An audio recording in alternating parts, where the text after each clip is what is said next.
ஜனாதிபதிக்கும் மேல் மாகாண போலீஸ் உயர் அதிகாரிகளுக்கும் இடையில் சந்திப்பு. நாடளாவிய ரீதியில் போராட்டத்தில் குதித்துள்ள சுகாதார தொழிற்சங்கங்கள். அர்ச்சனாவுக்கு எதிரான நடவடிக்கை நிலைப்பாட்டை வெளியிட்டுள்ள அரசாங்கம். விஜயபாலவின் நாடாளுமன்ற உறுப்பினர் பதவி நீதிமன்றம் பிறப்பித்துள்ள உத்தரவு.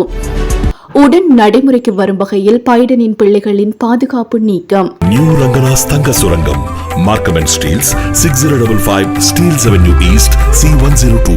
தொடர்பென விரிவான செய்திகள். ஜனாதிபதி அனுரகுமார திசாநாயக்க மற்றும் மேல் மாகாண போலீஸ் உயர் அதிகாரிகளுக்கும் இடையில் சந்திப்பொன்று இடம்பெற்றுள்ளது. குறித்த சந்திப்பானது இன்று ஜனாதிபதி செயலகத்தில் நடைபெற்றுள்ளது. இதன்போது சட்டத்தின் ஆட்சியை நிலைநிறுத்தவும், சட்டம் ஒழுங்கை பாதுகாத்து அமைதியை நிலைநாட்டவும், குற்றச் செயல்களை கட்டுப்படுத்தவும் அரசாங்கம் முக்கியமான நகர்வுகளை முன்னெடுத்துக் கொண்டிருப்பதாக ஜனாதிபதி சுட்டிக்காட்டியுள்ளார்.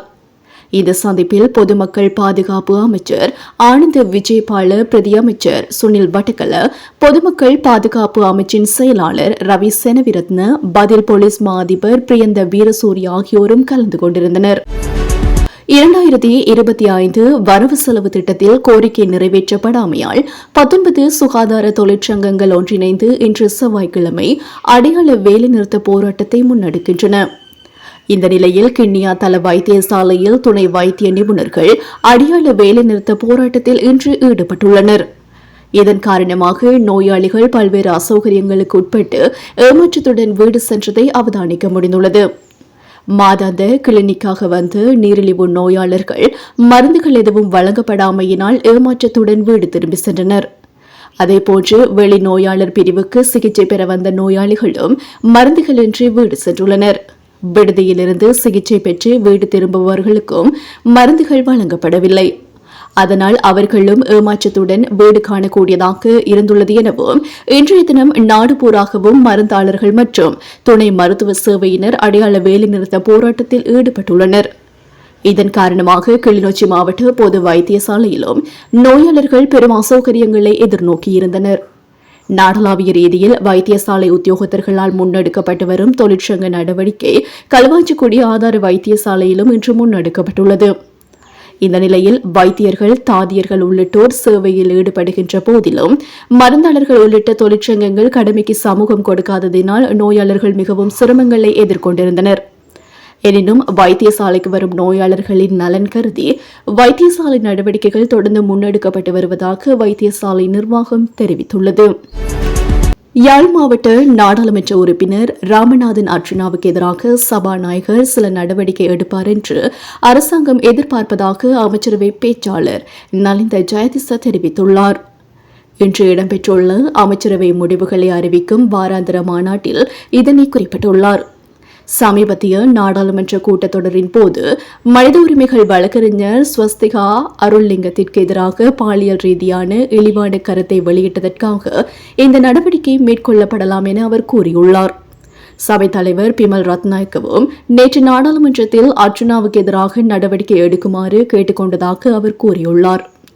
நாடாளுமன்றத்தின் கண்ணியத்தை பாதுகாக்கவும், நாடாளுமன்ற சிறப்புரிமைகளுக்கு பின்னால் உள்ள விடயங்களை கருத்தில் கொண்டும் இனவெறி அறிக்கைகளை வெளியிடுவதை தடுக்கவும் சபாநாயகர் சில நடவடிக்கைகளை எடுப்பார் என்று எதிர்பார்ப்பதாக நலிந்த ஜெயதிச தெரிவித்துள்ளார்.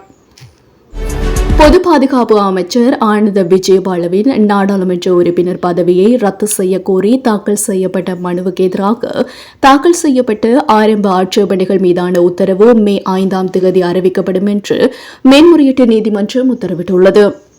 குறித்த உத்தரவு இன்று பிறப்பிக்கப்பட்டுள்ளது.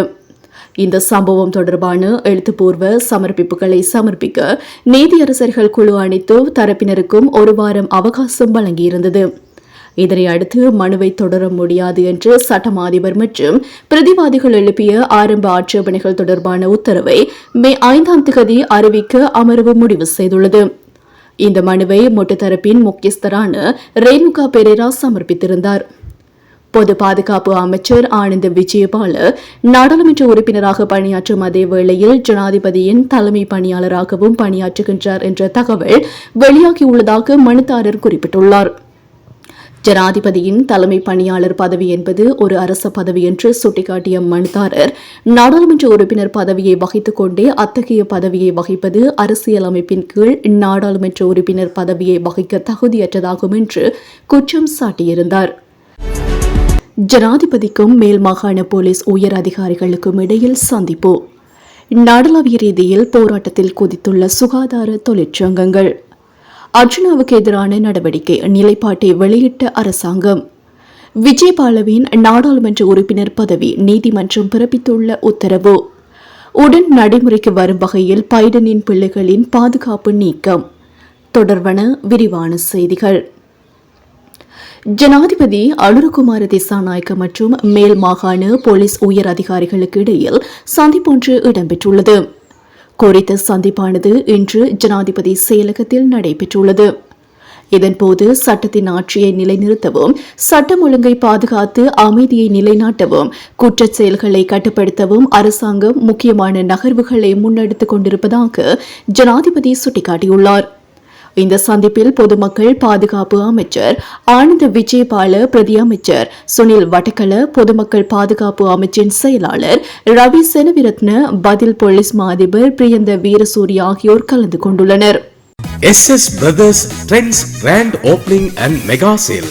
கனடா மண்ணில் தமிழர்களின் மத்தியில் ஆண்களின் நவநாகரிக ஆடைகளின் தெரிவாக 8/2/2025 அன்று இம்மாதம் சனிக்கிழமை மார்னிங் சைட் அவென்யூ யூனிட் 9 கோலாகலமாக திறந்து வைக்கப்பட இருக்கின்றது SS Brothers Trends.